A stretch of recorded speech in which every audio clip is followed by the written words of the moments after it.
Good day, everyone. Our program will begin in just a moment.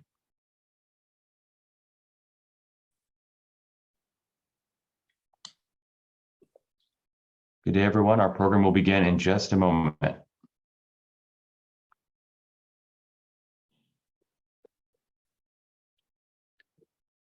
Good day, and welcome to Advocacy Anywhere, powered by American Jewish Committee. Advocacy Anywhere is AJC's digital platform that enables you to engage with AJC's global expertise, content, and advocacy from wherever you are.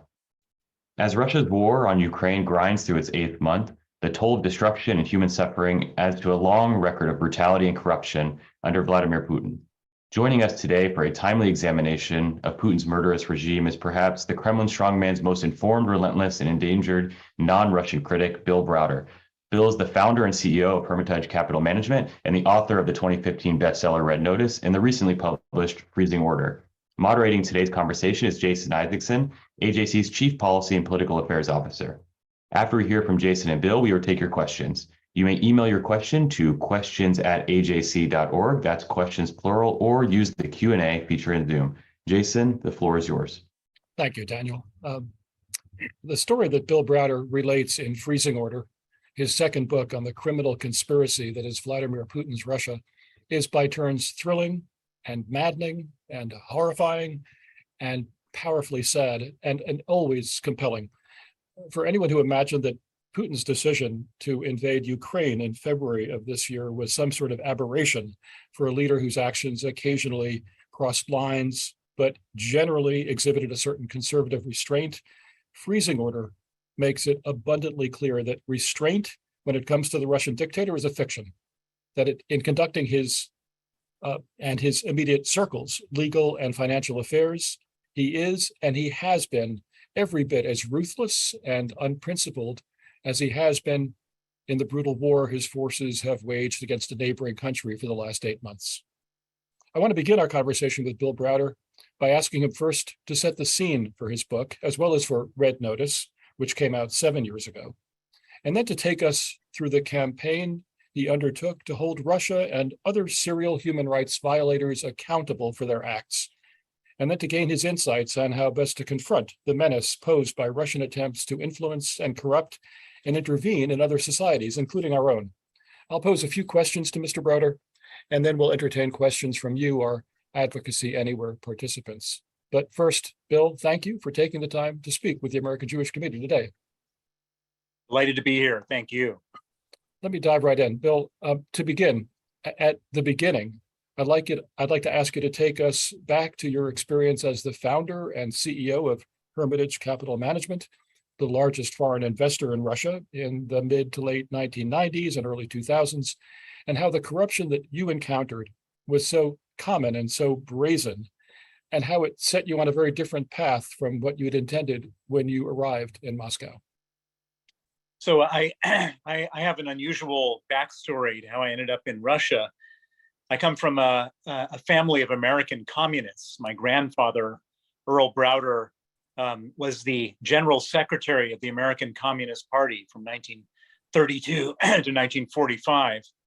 And when I was going through my teenage rebellion, I was trying to figure out a way of rebelling from this family of communists. And I came up with the perfect idea, which was to put on a suit and tie and become a capitalist. I became a capitalist. I went to Stanford Business School in 1987, and I graduated in 1989, which was the year the Berlin Wall came down. And as I was trying to figure out what to do with my life post-business school, I had an epiphany one day, which is that if my grandfather was the biggest communist in America and the Berlin Wall has just come down, I'm going to try to become the biggest capitalist in Eastern Europe. And that's what I set out to do.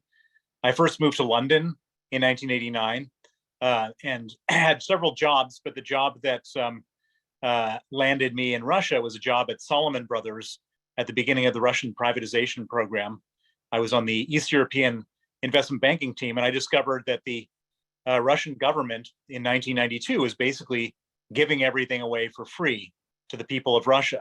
And what was intended to make the whole country full of capitalists, of course, didn't do that. It just made a few small group of people enormously rich, but there were little crumbs falling off the table. And so I left Salomon moved to Moscow in 1996 and became one of the very first um, investment fund managers in Russia. I created a fund called the Hermitage Fund, started investing with a relatively small amount of money, but very quickly the value of the investments that I had made skyrocketed. More people joined my fund.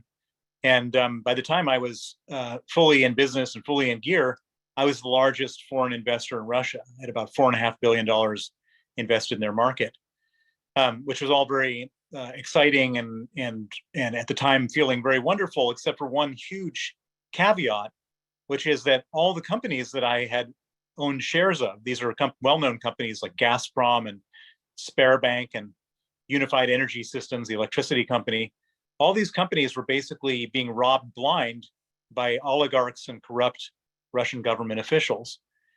And I felt both a financial need and a moral need to try to challenge the stealing that was going on. And so what did I do? I started to research how these people went about doing the stealing.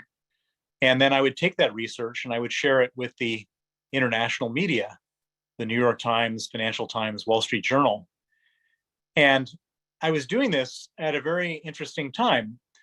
When I first started these campaigns, it was just about the time that Vladimir Putin had showed up on the scene.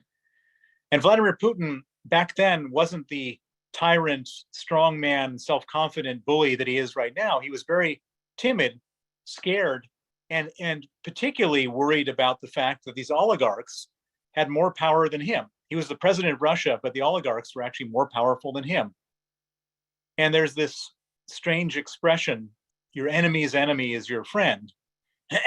And this was at a time when Putin was trying to do whatever he could to quash the oligarchs. And so every time I would put one of these exposés out there, he would step in and use whatever limited power he had to come down on them. And so it felt like a perfect scenario at the time for me. I was able to do good, which was clean up these companies and stop some of these bad things from happening through the intervention of Putin, who responded to my campaigns, and make a lot of money because every time he would respond to these interventions, the share price would go up. And so it was kind of a wonderful situation. And at the very early days of Putin's regime, I was actually feeling quite sort of positive towards him. The trouble was that he wasn't doing this for the same reasons that I was doing this for. He wasn't trying to clean up Russia. He just was trying to go after his enemies, the oligarchs. And the way he decided to finish this war with the oligarchs was to arrest the richest oligarch in Russia, a man named Mikhail Khodorkovsky, who was the owner of an oil company called Yukos. He arrested him, he put him on trial, and he allowed the television cameras to film the richest man in Russia on trial, sitting in a cage. And if you were one of the other oligarchs in Russia and you turned on your TV and you saw a guy far richer, far smarter, and far more powerful than you sitting in a cage, what was your natural reaction? You didn't want to sit in that cage yourself. And so one by one, the oligarchs went to Putin and said, Vladimir, what do we have to do so we don't sit in the cage? And he said, real simple, 50%. Not 50% for the Russian government or 50% for the presidential administration of Russia, but 50% for Vladimir Putin. And that was the moment he became the richest man in the world. And that was the moment that my life changed dramatically for the worse. Bill, your book, Freezing Order, cites examples of brave, principled Russians who worked with you to uncover and challenge corruption. Notably, of course, one of your lawyers, Sergei Magnitsky, who paid for his actions with his life. How was it that Sergei had the courage to resist to the very end the authorities' efforts to break him? So the story of Sergei follows this moment that Putin became the richest man. So after he became the richest man in Russia, all of my naming and shaming campaigns were no longer tolerated. And in 2005, about 18 months after he arrested Khodorkovsky, he expelled me from the country and declared me a threat to national security. 18 months after that, my office in Moscow was raided by the 25 police officers in the Moscow Interior Ministry. Same day, my law firm's office, the law firm that I used, their office was raided, where the police were looking for my corporate documents. They found those documents at the law firm, they seized them, and then those documents were used in a very convoluted and complex fraud in which a bunch of corrupt officials, police officers, and criminals basically stole $230 million of taxes that my firm had paid to the Russian government. I had hired a young lawyer named Sergei Magnitsky to investigate. Sergei discovered the whole crime. He exposed it. He testified against the officials involved. And in retaliation, he was arrested, tortured for 358 days, and murdered in Russian police custody on November 16th, 2009, 13 years ago. Now, the big question that everybody asks is like, well, first of all, why did they kill him?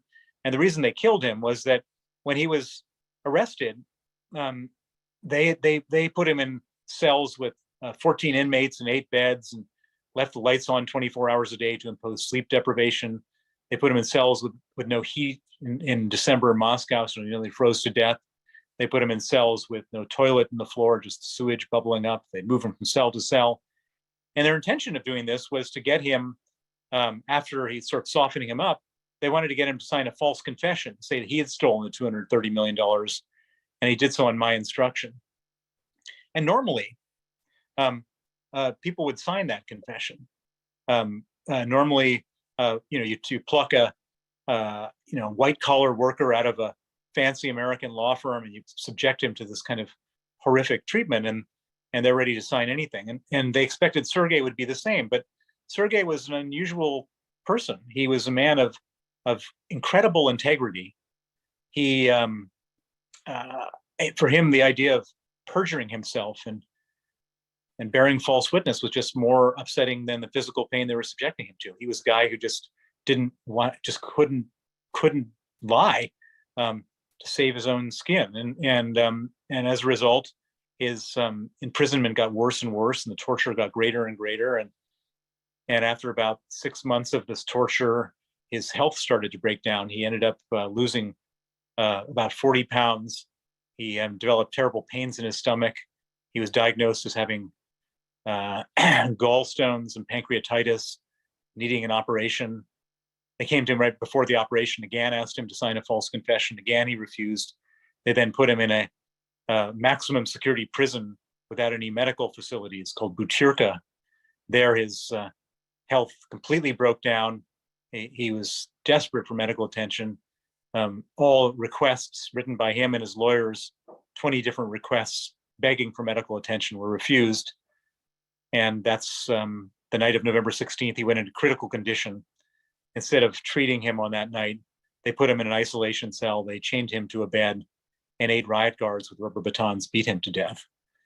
And it's just, people, Sergei was I guess, what I call a stubborn idealist. He just didn't think that Russia, he wanted Russia to be what he wished it was, not what it was. And that's what led to his murder. And other people have been murdered involved in this case as well.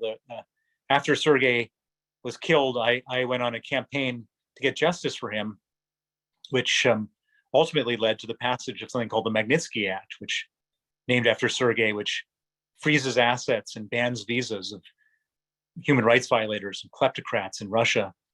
And one of the people who joined me in this campaign was a very famous Russian opposition politician named Boris Nemtsov. Boris was once an insider in the Russian government in the Yeltsin era, and he just saw this terrible criminality of Putin's era and started to go against it. And one of the things he really found fascinating and sort of compelling was the Magnitsky, because this was something that punished Russian thieves and crooks in the government. And so he showed up in the US Congress, the British Parliament, European Parliament, Canadian Parliament, and various other places, helping me lobby the Magnitsky Act. And on February 15th, I think it's February 15th. This was 2017. So it's 2000, yes. He was murdered in front of the Kremlin. That's February 2015. Excuse me. His protege, Vladimir Kara-Murza, who then joined me in my campaign for justice for Sergei and for Boris Nemtsov, was then poisoned twice within an inch of his life in Moscow. He now sits in a prison in Moscow for protesting the war. Our lawyer, the Magnitsky family lawyer, who helped the Magnitsky family file petitions and appeals and exposés about Sergei's death, was thrown off a 5-story apartment building. I mean, it's just unbelievable. And this is just a few stories. There's the shocking nature of this regime is, people are quite surprised when they turn on the TV and watch all this blood and brutality. But let me tell you, it doesn't surprise me because I've seen it, in a very small microcosm, but one very real and very visible to me, where these guys, these murderers, have been doing it for years and getting away with it. Bill, the $230 million that was stolen, that Magnitsky was able to trace. Can you link that directly to Putin and his circle? To what extent is the enormous wealth that Vladimir Putin has amassed connected to crimes that you've actually seen with your own eyes and seen the records of? Well, so we were always wondering why Putin didn't just throw, 10 low-level people under the bus and put this behind him, this Magnitsky story. I mean, he might have been able to cover up for the high-level people, but why didn't he just go and throw the low-level people, put some guys in jail and then tell the West, Bill Browder's gotten justice, Magnitsky's gotten justice, let's leave it alone. And we never really understood that, and why Putin would literally be ready to ruin his relations with the United States, because the Magnitsky Act ruined relations with the United States when it was passed in 2012. And it never really made any sense. Like, why was he protecting these low-level guys? And then we discovered something in 2017, which made it all come clear, which is during the Panama Papers. Remember, the Panama Papers was this big expose about, it was a Panamanian law firm that did all this offshore secret banking work for lots of different people around the world. And I guess some mistress of the head of the law firm, fell out with her lover, I don't know exactly how it worked, took all the files from this Panamanian law firm, from the entire database, the server, and gave them to journalists at Süddeutsche Zeitung, a newspaper there. And he then spread all the files around to different journalists from different countries. And each country had a hero, or an anti-hero, I should say, of a government official that was really, or some nasty person really going off the reservation. And in the case of Russia, the anti-hero was a guy named Sergei Roldugin, who was a very interesting character. Sergei Roldugin, by profession, was a cellist from St. Petersburg. But what the Panama Papers revealed is that this strange cellist was getting these enormous gifts, $50 million here, $500 million there, $87 million from oligarchs and Russian state banks. And, like true, just gifts. And the obvious question was, why would a oligarch give $50 million to a cellist? I mean, it's a really greedy country, Russia, where people kill each other over $5,000. No one gives away 50 million. Well, it turns out that this is not a regular cellist. This is a guy who was Putin's best friend from childhood. He was the godfather of Putin's first daughter. He's the person who introduced Putin to his wife. And for all intents and purposes, this was not Sergei Roldugin getting the money, but Vladimir Putin getting the money.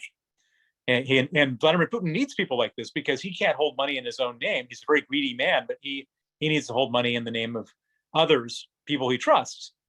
And so Sergei Roldugin, who has been widely acknowledged to be his custodian, his trustee, his proxy.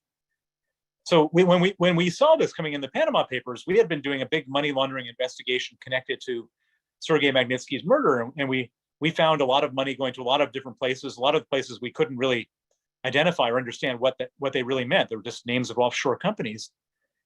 But from the Panama Papers, we were able to get the name of some of Sergei Roldugin's companies. And from those companies, we then compared it with our database. And what, lo and behold, what did we find? That Sergei Roldugin got some of the money from the $230 million crime that Sergei Magnitsky was murdered over. So what does that mean?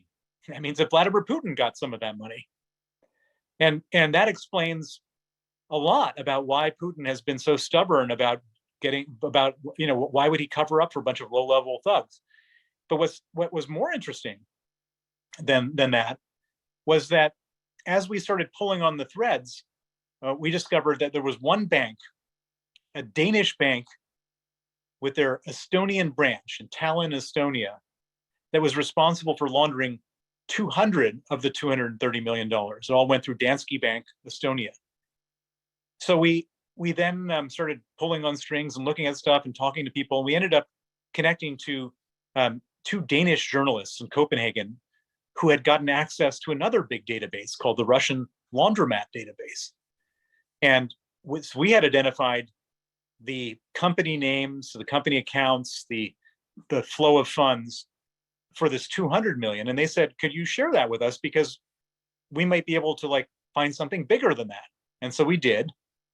They compared it with the information they had from the Russian Laundromat database.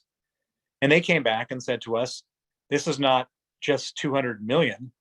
This is 8.3 billion that went through this bank connected to crimes of the Putin regime. So we were all in shock. They published a story. It was the most well-read story in the history of their newspaper. And what was interesting about it is that Denmark is got this unbelievable sort of shiny reputation as being the most honest country in the world. I think it's number 2 on the Transparency International Index. And so, of course, the CEO of the bank couldn't just sit back and deny the allegations and try to stonewall. So, it would not have been accepted in Danish society. So he then organizes a major external investigation into his bank. He hires a law firm, an accounting firm, a data analysis firm, and I guess he's hoping that maybe they'll disprove this allegation from the newspaper. So they go and do their analysis, and they come back, and it's not 8.3 billion, it's 234 billion that was laundered through Danske Bank, Estonia. So the Magnitsky case was about 230 million, and there's 1,000 other cases just like it, crimes committed against the Russian government, against the Russian people. And what makes this even more shocking is that this is just one bank that's come clean. If Raiffeisen Vienna were to lift the hood on their bank, if Deutsche Bank, if UBS and Credit Suisse and Zurich were to lift the hoods on their bank, I think you'd come up with a number closer to $1 trillion of dirty money, proceeds of crime, criminal origin money, money laundering coming out of Russia over the last 22 years. And I can actually draw a straight line from that to the war in Ukraine. Putin, there's a lot of political scientists out there looking at, political events and saying, oh, this war is about NATO enlargement and Putin having a grand vision of Russian imperialism. No, this is a war about $1 trillion being stolen from the Russian people by a very small group of people, about 1,000 people, Vladimir Putin and 1,000 people around him. They've stolen an enormous amount of money. And you can do that for 1 year, 3 years, 5 years, but you can't do that for 22 years. And you can't steal $1 trillion that was meant for hospitals and schools and public services, instead going into private jets and yachts and villas. You just can't do that for that long without something boomeranging back. And Putin is a very scared person. He understands that if at any moment, if he were to lose power, he'd have to give up his wealth, go to jail, and die. And so for him, the $1 trillion and the fear of the Russian people rising up in an unpredictable way at some moment that he couldn't anticipate was enough for him to say, okay, what do I do to make sure my people don't rise up against me? And they pulled out the old dictator's handbook, Machiavelli 101, and found a foreign enemy and started a war. That's what this war in Ukraine is about. You can trace it all the way from the $230 million that led to the murder of Sergei Magnitsky to the bombing of Ukraine right now. And it's really an important understanding, because if that is the case, then there's all sorts of opinions out there about negotiating with Putin, et cetera, but none of that would make any sense. He doesn't want to negotiate. People ask me, what's the end game of this war here? It's not to win in Ukraine or NATO, stop NATO. The end game is just to be at war so that he can cement his power. And therefore, there's really only two options, two outcomes for this war. Either Russia wins or Ukraine wins. And if Russia wins, they're not going to stop with Ukraine. They'll move on to the next country, which is why it's so important that the West supports Ukraine in every way, shape, and form. Bill, thank you for that. Chilling. Based on everything you know about doing business in Russia under Vladimir Putin 25 years ago, how do you explain the decision by corporations and governments in the West to enter into contracts with Russian entities, particularly in, but not only in, the energy sector? Has it ever been possible in the post-Soviet era of Russia to do business there without compromising one's principles? No, not at all. And so what I've seen is that there's basically two options. You can either surrender yourself to the criminality of Russia, taking on government partners, illicit government partners, members of the security services as partners for, quote, protection, and you effectively become in violation of the Foreign Corrupt Practices Act in America and the Bribery Act in the UK, et cetera. So you become a criminal in the West. Or you can refuse to get involved in all that kind of stuff, like I did, and you end up effectively becoming a criminal in Russia, which is exactly what I am. I've been sentenced to 18 years in Russian prison. There's no middle ground. I used to, and I still do, lecture at high schools and universities around the U.S. and UK and other places. I try to go to the top places and tell my story to young people so they can really absorb it when at the right moment in their lives. And there's always like one or two Russian kids, or it used to be one or two Russian kids that would come up to me afterwards and say, I'm inspired by your story. I really want to do good for my country. What should I do? I really want to go back there. And I said, well, you shouldn't go back there, because if you do go back there, then and you want to succeed, you'll have to become a criminal. You don't want to do that. And so there is no way for anybody to have gone there and not either become a criminal or had a terrible, horrible situation. And you could probably read about 10% of them in the newspaper, all the problems that Western companies have had. I hear about 80% of them, because people are always coming to me with their problems, and it's just shocking, the kind of stuff that happens over there. And it's not just financial problems. People go to jail and people die, like in the Magnitsky case. What's your sense of the effectiveness of the sanctions that have been imposed against Russia due to the war against Ukraine? Can it put enough pressure on Putin to change his course? Well, so sanctions have two possible purposes. One is deterrence, and the other is punishment. On the subject of deterrence, it's really we failed on the deterrence. We could have said that Putin's been doing a lot of nasty stuff for a long time, and had we sanctioned him after the invasion of Georgia, after the invasion of Crimea, after the bombing of Syria, he might have been deterred in not doing this invasion now. But we're long past deterrence. So the purpose of sanctions at this point is punishment, is to create a consequence. And the punishment has to be, in my mind, complete. In other words, you can't just say, we're going to punish you partially, because at this point, that's not going to change his behavior. The punishment has to be complete in a very simple sense, which is that we have to use the tools we have in the West to completely cut off his flow of funds, to make it so it's impossible for him financially and physically to continue to fund this war. And even though the sanctions that we have imposed right now are deeper than any sanctions ever have been imposed, far-reaching and impressive beyond anything I've ever seen, they're actually not enough to starve him of his resources. So what have we done so far? We've sanctioned, the West has frozen $350 billion of Russian central bank reserves out of the 650 they have, basically all hard currency central bank reserves. That's a very strong thing to do. The West has sanctioned about 40 oligarchs, big oligarchs, people who are holding Putin's money for him and have, effectively financial agents of his. Another very strong thing to do. But there's, of the 40 oligarchs sanctioned, there's 118 in total. So a lot of oligarchs haven't been sanctioned. On top of that, you have a bunch of countries like Turkey and the United Arab Emirates that are actively assisting the Russians in evading sanctions. If we were really serious about this, we should come down like a ton of bricks on the institutions and companies that are involved in sanctions evasion in the United Arab Emirates and Turkey and other countries that are doing that. We should, it's when I say we, I mean the United States, the UK, EU. We have the power to really to ruin the financial lives of people who are doing this, and we should, and we're not, and I hope we do.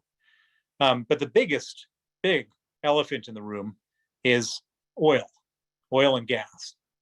And every day Russia receives from the West $1 billion a day from the sale of oil and gas. And every day Russia spends $1 billion killing Ukrainians. We got to figure out a way to stop buying their oil and gas and make sure other people aren't doing it either.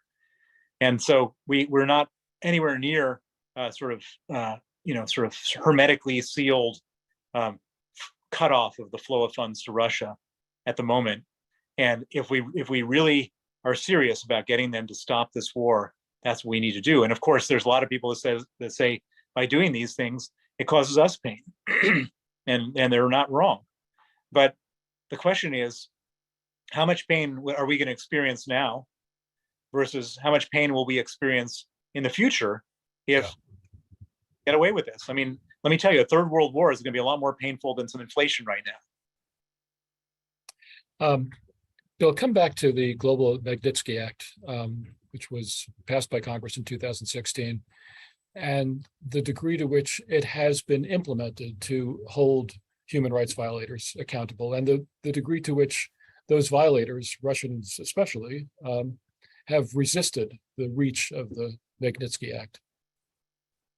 Well, so the Magnitsky Act was first passed in the United States against Russia in 2012. It was then broadened to become the Global Magnitsky Act in 2016. Mm-hmm. It's been geographically, we got Canada next in 2017, United Kingdom in 2018, European Union in 2020, Australia in 2021, and a bunch of other countries, little countries in between. So there's 35 countries that have Magnitsky Acts in place. It's an extremely strong punishment and sanction, not just against Russians, but against Chinese human rights violators and Venezuelans and all sorts of other bad guys all over the world. And it's been an incredibly powerful template to use in the war against Ukraine. So, I spent a decade of my life going around to every parliament in the world, every Western parliament, I should say, explaining the power of targeted financial sanctions against individuals, not against the country, against individuals. And it's an obvious no-brainer, of course. If you go after the people making terrible decisions and you ruin their lives financially, that's gonna be something that really affects policy in a way direct, as opposed to very indirect, which is by starving the people.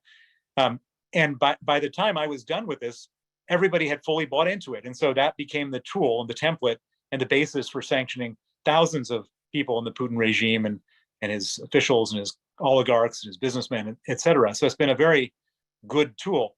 Having said that, the Magnitsky Act itself has only been applied in about 500 individuals or companies. And my hope is that it gets applied in like 20,000 cases. And the reason I hope for so many is that if it's seen by a dictator or a kleptocrat that there's a high probability of being sanctioned, then there's a decent chance that kleptocrat, that dictator, that human rights violator, that torturer will say, actually, the risk is too great for the reward, and I'm not going to do it anymore. And my hope is that by having a pervasive Magnitsky Act well implemented around the world, it actually makes every place a lot more civilized because everyone's scared of the consequences. It's, I mean, simple criminal justice on a broad international scale. You know, if you make the sentence for murder life, you know, people are less likely to murder than if you don't. And the same thing is true with torture and kleptocracy and all sorts of other terrible things. But there has to be a probability and a fear of getting caught. And that's what my hope is for the Magnitsky Act. Bill, the message that seems to resonate from every page, every chapter of your book, Freezing Order, is the impunity of the Russian regime, its utter lack of shame or reserve in carrying out the most audacious criminal acts, from the theft of vast fortunes to outrageous legal manipulation to kidnapping to murder. Where does that impunity come from? And how do you and how can the West more effectively confront it? Well, this is not new. This has been going on since the beginning of Russian history. I mean, if you read any Russian literature, you know, really bad stuff has been going on there for generations, for centuries. You know, I mean, and the lack of remorse, the lack of embarrassment. I mean, this is stuff that was going on during the Stalin times. You know, there's nothing new about this. The main important thing is that everyone needs to understand that these are not people that we can ever deal with. We can't trust them. Everything that they say has to be discounted. No agreements will ever be honored. And we had this attitude most properly during the Cold War. It was an attitude of, you know, we don't want to be in a hot war with these people, but we want to contain them. And it was a total containment strategy. And I would say that as painful and costly as the Cold War was, that's a better time than where we are right now, where we're on the verge of a hot war with these people. And so if we can somehow fully contain them, just put them in a hermetically sealed box and try to just isolate them from anything that affects us, that has to be our strategy as opposed to anything else. And in the meantime, we have to do everything we possibly can to support the Ukrainians in beating them back from their territory so that, you know, Russia gets back to where they were before 2014. And then we just cut them off completely, absolutely. And don't do business with them, don't talk to them. I mean, just cut them off. We don't need them. Nobody needs them. And unless and until there's a reasonable regime there, they should not be dealt with by the West. Can you envision a Russian loss in Ukraine, a total withdrawal from Ukrainian territory that doesn't involve bringing this war to something more catastrophic? Well, I think that if you were to project the success that the Ukrainians have had on the battlefield against the Russian military, I could envisage absolutely. All you have to do is extrapolate from where they are. But Putin is not a guy who's going to give up for one really important reason, which is that if you can't be a strongman dictator who started a war to distract your people and then lose that war. And so Putin, and if you lose that war, you're going to lose your job. And if you lose your job, you'll die.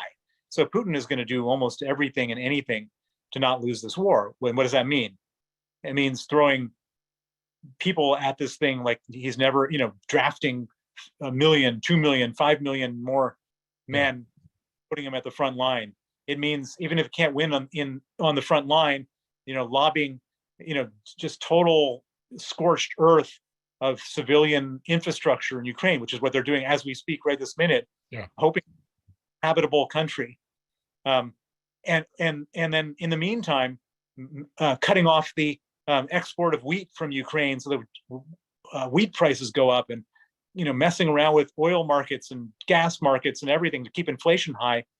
And his hope and prayer is that we end up with some kind of far right government and in all countries that are supporting Ukraine. And so all these people say, well, you know, we don't want to support Ukraine anymore. Putin is a decent Christian man who believes in our values. We're just going to support Putin from now on. That's what Putin is hoping for and praying for. Well, we can't allow that. Thank you, Bill. I have a final question, then I'm going to open this to participants in this Advocacy Anywhere program. Under Putin, Russia, of course, is not the only place in the world where human rights activists and government critics and individuals are bravely exposing corruption are routinely jailed or murdered. What advice can you offer human rights activists in other countries who are challenging unprincipled governments? Well, it's a hard. First of all, it's an impossible and hard thing. That it's an unfair fight from start to finish between the dictatorships and the human rights activists.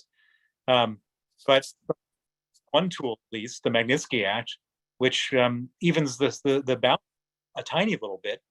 And the key is to get the evidence of the human rights abuses that have been committed by people in other countries, committed against activists and human rights activists, and lawyers and journalists, to get the evidence, and then to put it in a relatively understandable and digestible form, and to share it with the U.S. government, the Magnitsky people in the U.S. government, and the British government, and the European Union, and the Canadian government, and publicize the fact that you're sharing it with them, and publicize the evidence.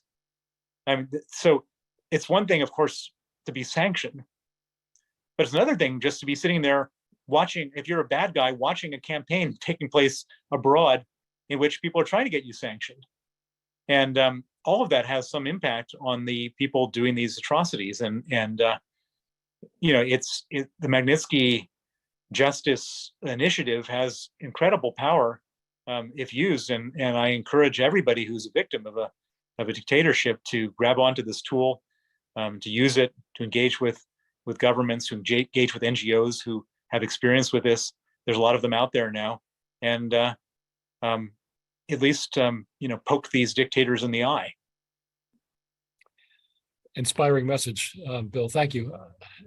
Let me at this point open it up to other questions. Daniel. Thank you, Jason. Thank you, Bill. Our first question from Jonathan Staninger in Chicago is asking about China. What about China, and what influence do they have in this point in what's happening in Ukraine?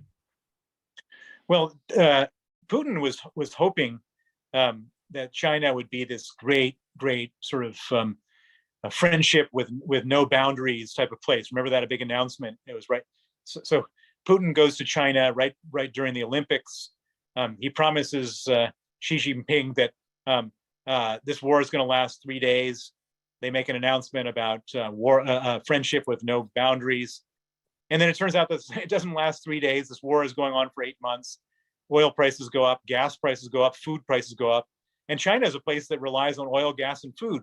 And even if they're getting a discount from Russia, it's a discount off of an inflated value that came from Putin's starting this war. And so it's not like some kind of huge windfall for China. Both Putin and Xi Jinping were all looking for a humiliation of the United States that they didn't get. So China is sitting there thinking, this isn't working out so well for them. And Chinese companies, like, people say, well, Alipay is gonna take over from MasterCard and Visa. Well, Alipay doesn't want to get on the U.S. sanctions list, and they thought the Chinese phone companies would replace Apple. They don't want to be on the U.S. sanctions list, and so it's other than a few votes at the UN Security Council, there's not really that much that China is doing to help Russia. And at some point, China is going to say, this is just like too costly for us. We're not standing by you at all.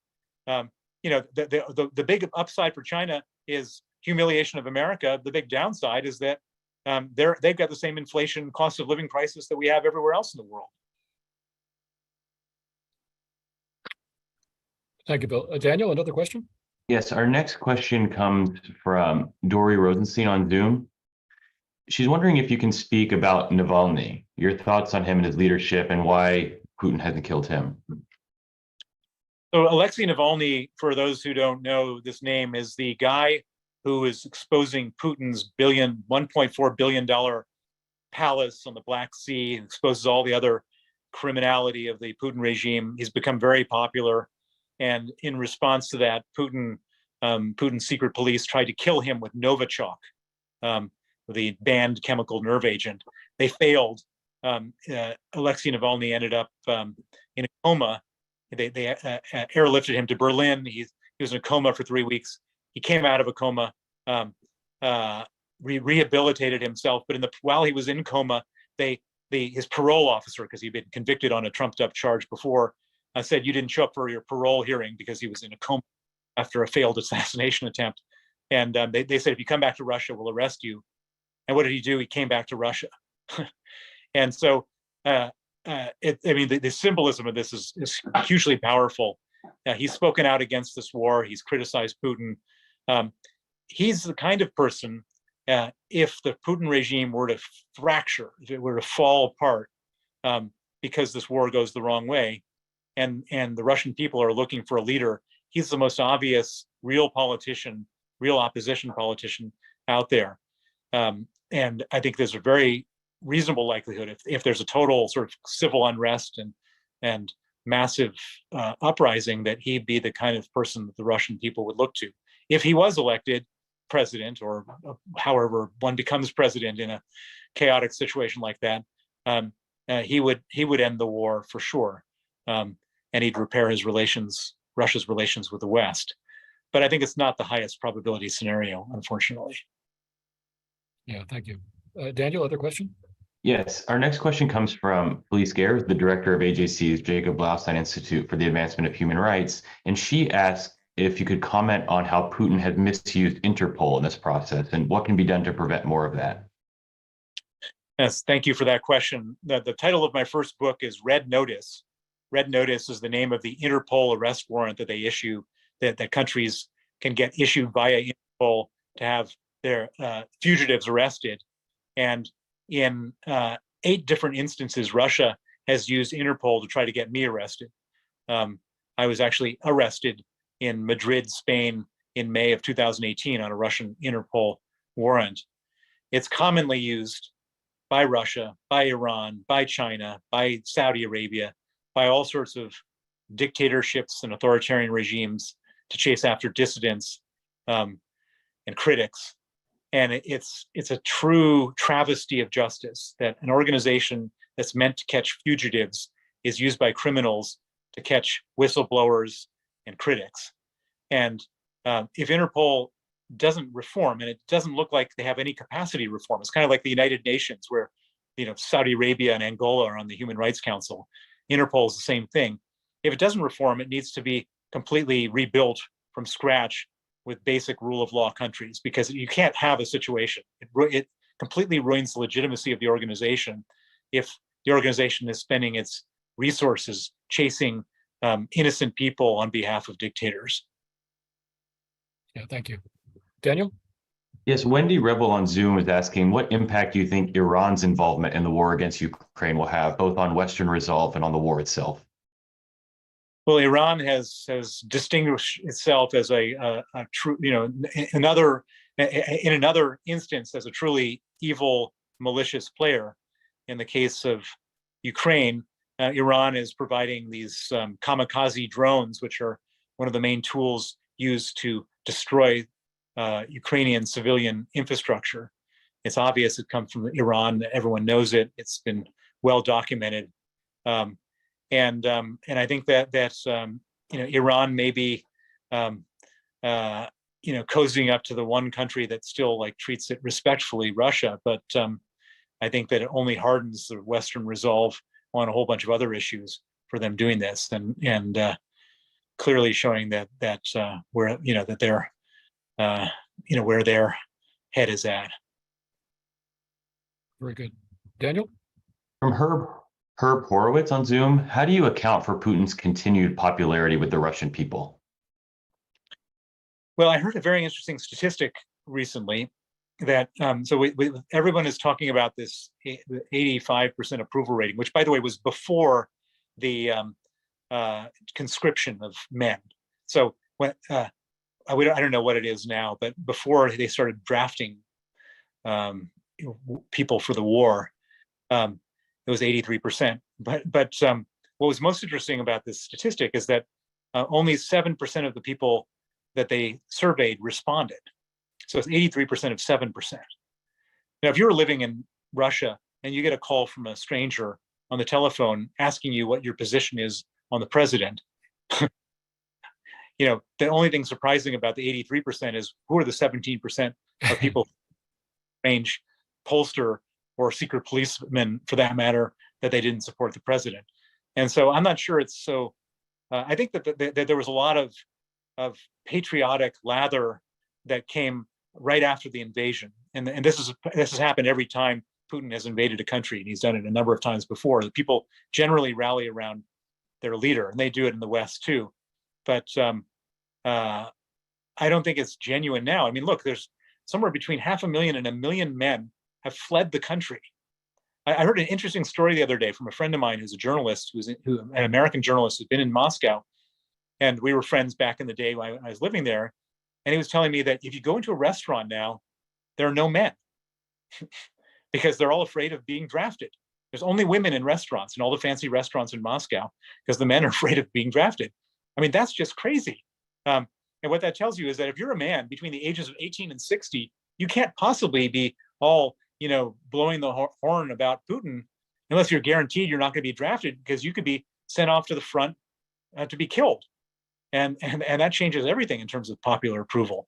And you're sent off to the front and being killed in a war that you don't understand, because they don't even call it a war in Russia. It's illegal to call it a war.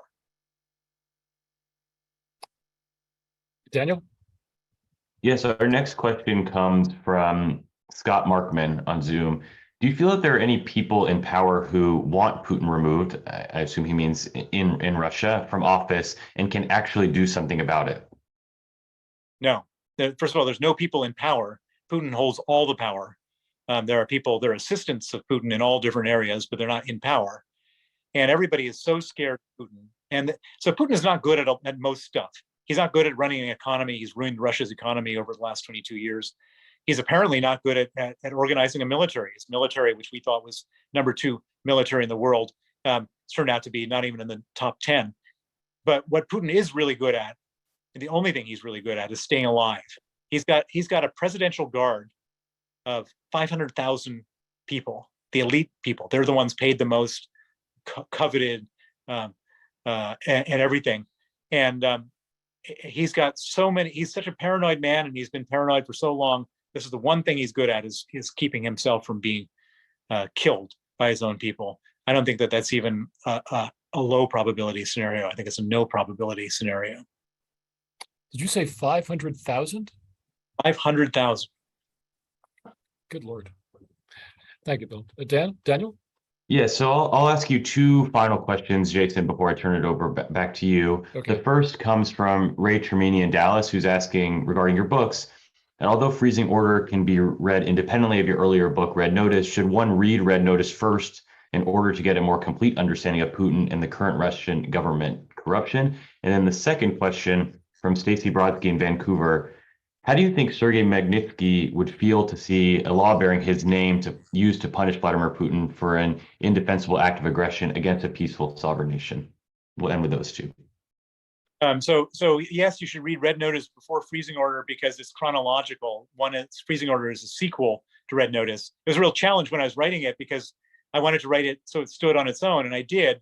But I had to read a bit of the stuff at the very beginning of Red Notice for anyone who didn't read it. But the sort of natural sequence of reading is for the Red Notice first, Freezing Order second, and I wrote them both in a highly sort of detective story style, so that you're not going to be bored in any moment in any of these books. Everybody who has read them has told me that they found them, sort of page turner, some people missing their subway stops, and on the question of Sergei Magnitsky. So, the thing about Sergei is that he was an incredibly modest, sort of bookwormy guy. He was a family man. He lived in a modest 2-bedroom apartment. He drove a secondhand car. He never was looking to be, any kind of hero or public figure. He just was a man of principle, and of course, for his principle, he paid the ultimate terrible, unforgivable price of being killed at the age of 37. I mean, he had like a good 50 years ahead of him of great things and wonderful life, and And so, I mean, that's the big tragedy of the whole thing. But I think I don't know how he would feel other than just heartbroken that he couldn't be with his family and live the next 50 years of his life. In terms of seeing his own name on this law, well, I mean, the way I feel about it is that at least he has a legacy. That it's like a legal monument. I mean, hopefully one day they'll build statues of Sergei Magnitsky in Russia in a post-Putin world. But in the absence of that, there's 35 legal monuments around the world to Sergei Magnitsky, and hopefully that monument and that legacy will, if one day the Magnitsky Act is used properly, will save many lives. And I guess he would be very proud of saving lives if it leads to that, and I hope it does. Bill, thank you. And let me say that with the work that you've done, you've also contributed to this effort to save lives based on the campaign against the corrupt, murderous regime of Vladimir Putin and other dictators around the world. By the way, this book is amazing. And I want to thank you for not only speaking to AJC today, but for this remarkable book, which is definitely a page turner. And if I were taking the subway to work, I would definitely be missing stops while reading your book. I also want to thank you, of course, for your courage, for your determination, for your eloquence, and for speaking to AJC today. I look forward to staying in touch and to reading perhaps your third book. Thanks, Bill. Thank you, everyone, and thank you to our global audience for joining us today. As a reminder, both books, Red Notice and Freezing Order, are readily available online and at your local bookstores. To learn more about AJC, please visit us at ajc.org and follow us at AJC Global on Twitter, Facebook, and Instagram. And don't forget to register for AJC Global Forum 2023, taking place in Tel Aviv, Israel, from June 11th through 14th next year. Register today at ajc.org/global forum before the early bird rate expires in just a few weeks. Again, that's ajc.org/global forum. Bill, thank you very much again. Jason, thank you. And everyone have a great week. Goodbye. Thank you.